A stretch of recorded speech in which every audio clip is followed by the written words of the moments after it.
Hello friends जय माता जय जगन्नाथ। आज गोटे गाँ हाट भिडियो मुझे फर्स्ट टाइम ट्राए कर आशा कर बहुत ही भल लगे। जो मैंने गाँव में रोचे से गाँ हाट विषय सबकि जानते और जो मैंने बाहर रोचे से जान थे। तो ये वीडियो माध्यम छोट प्रयास कर भल लगे। तो देखो केमती कौन गाँव में हाट हुए केमती कौन ना। तो ये सब प्रकार दुकान अच्छे सब प्रकार किसी ना बोले आप स्टेशनरी कॉस्मेटिक सबकि अच्छी। तो आम टिके आगे बढ़ता सब सब टिके दुकान को जाई देखी देखी तापर गोटे माउसी सहित देखा से माउस गोटे आमको आलू जाचिले खायापी से आलू को ना कौन आम जानू कि मना कर खाइलु।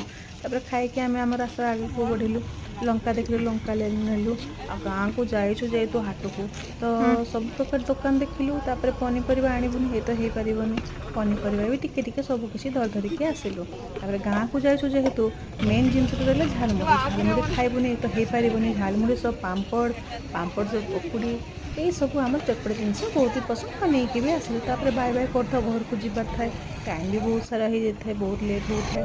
तो सीधा दौड़ दौड़ गाड़ी पाक पहुँच के गाड़ी भितर बसिकी टाटा बाय बाय कर जल्दी आम घर को पलैबा बोलिकी।